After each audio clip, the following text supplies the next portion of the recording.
Welcome to channel. நீங்கள் நம்ம சேனலில் ரொம்பவே சூப்பரான ஆனியன் குல்ச்சா எப்படி செய்யலான்னு பார்க்கலாம். அதுக்கு முன்னாடி நம்மளோட சேனலை ஃபஸ்ட் டைம் பார்க்குறவங்க கீழே உள்ள சப்ஸ்கிரைப் பட்டனை கிளிக் பண்ணிக்கோங்க. பக்கத்தில் உள்ள பெல் ஐக்கானையும் கிளிக் பண்ணிக்கோங்க. வாங்க வீடியோக்குள்ளே போகலாம். ஃபஸ்ட்டு ஒரு பாத்திரத்தில் 1 கப் அளவுக்கு மைதா மாவு சேர்த்துக்கோங்க.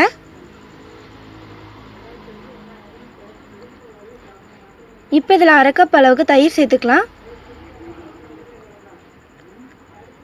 1/4 ஸ்பூன் பேக்கிங் சோடா அதையும் இதில் சேர்த்துக்கலாம். உப்பு தேவையான அளவு அதையும் இதில் சேர்த்து நல்லா கலந்து விட போகிறோம். கையை வச்சு நல்லா கலந்து விட்டுக்கோங்க. இந்த மாதிரி நல்லா கலந்து விட்டதுக்கப்புறமா தண்ணி கொஞ்சம் கொஞ்சமாக சேர்த்து நல்லா சாஃப்டான சப்பாத்தி மாவு பதத்துக்கு கலந்து எடுத்துக்கலாம். தண்ணி வந்து கொஞ்சம் கொஞ்சமாக சேர்த்து கலந்து எடுத்துக்கோங்க.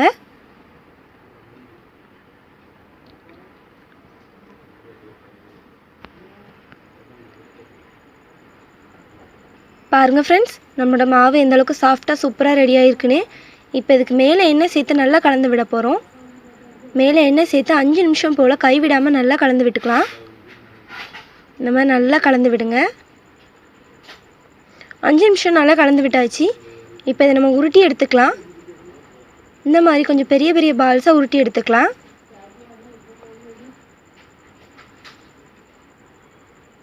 நம்ம எல்லா மாவுமே ரெடி பண்ணி எடுத்தாச்சு. இதை ஒரு மூடி போட்டு மூடி வைக்கலாம். 10 நிமிஷம் இது அப்படியே இருக்கட்டும். 10 நிமிஷம் ஆயிடுச்சு. இதை ஓப்பன் பண்ணி பார்க்கலாம். பாருங்கள் ஃப்ரெண்ட்ஸ், நம்மளோட மாவு சூப்பராக ரெடி ஆயிடுச்சு. இப்போ நம்ம வெங்காய ஸ்டஃபிங் ரெடி பண்ணிடலாம். ஸ்டஃபிங் ரெடி பண்ணுறதுக்கு ஒரு பாத்திரத்தில் ஒரு பெரிய வெங்காயம் இது குட்டி குட்டியாக கட் பண்ணி வச்சுருக்கோம், அதையும் சேர்த்துக்கலாம்.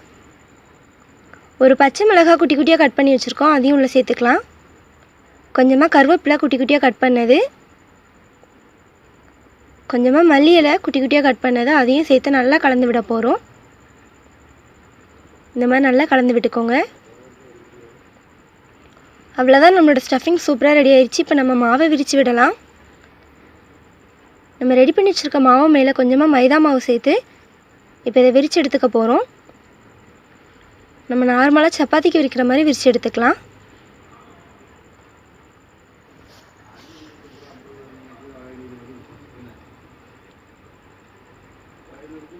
பாருங்கள் ஃப்ரெண்ட்ஸ், நம்ம இந்த மாதிரி நல்லா பெருசாக விரித்து எடுத்தாச்சு. இப்போ இதுக்கு சென்டராக நம்ம ரெடி பண்ணி வச்சுருக்க ஸ்டஃபிங் வைக்க போகிறோம். இந்த மாதிரி ஸ்டஃபிங் வச்சு சுற்றி இருக்க மாவு எல்லாமே நம்ம மடித்து விட்டுக்கலாம். இந்த மாதிரி மடித்து விட்டுக்கலாம்.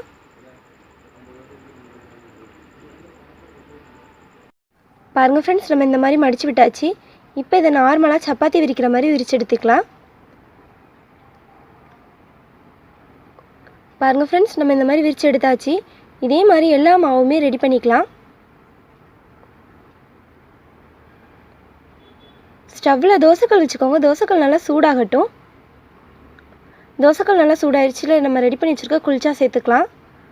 இப்போ இதுக்கு மேலே எண்ணெய் சேர்த்துக்க போகிறோம். மேலே இந்த மாதிரி எண்ணெய் சேர்த்துக்கோங்க. ஸ்டவ்வை வந்து லோ ஃப்ளேமில் வச்சு இதை நல்லா வெந்து எடுத்துக்கலாம். இப்போ இதை 1 சைடு திருப்பி போட போகிறோம். பாருங்கள் ஃப்ரெண்ட்ஸ், கலர் பார்க்கவே சூப்பராக இருக்குது. இதே மாதிரி அந்த சைடும் சூப்பராக ரெடியாகி வரட்டும். 2 சைடும் சூப்பராக ரெடி ஆயிடுச்சு. நம்மளோட குல்ச்சா சூப்பராக ரெடி ஆகிருக்கு. இப்போ இதை வேறு பாத்திரத்துக்கு மாற்றி வைக்கலாம். பாருங்கள் ஃப்ரெண்ட்ஸ், நம்மளோட ஆனியன் குல்ச்சா எந்தளவுக்கு சூப்பராக ரெடி ஆயிடுச்சுன்னு. ரொம்ப ஈஸியாக செய்யலாம். டேஸ்ட்டும் சூப்பராக இருக்கும். நீங்களும் செஞ்சு பாருங்கள். இந்த வீடியோ உங்களுக்கு பிடிச்சிருந்தா தாயம்மாள் சமையலுக்கு சப்ஸ்கிரைப் பண்ணுங்கள், லைக் பண்ணுங்கள், ஷேர் பண்ணுங்கள், கமெண்ட் பண்ணுங்கள். தேங்க்யூ.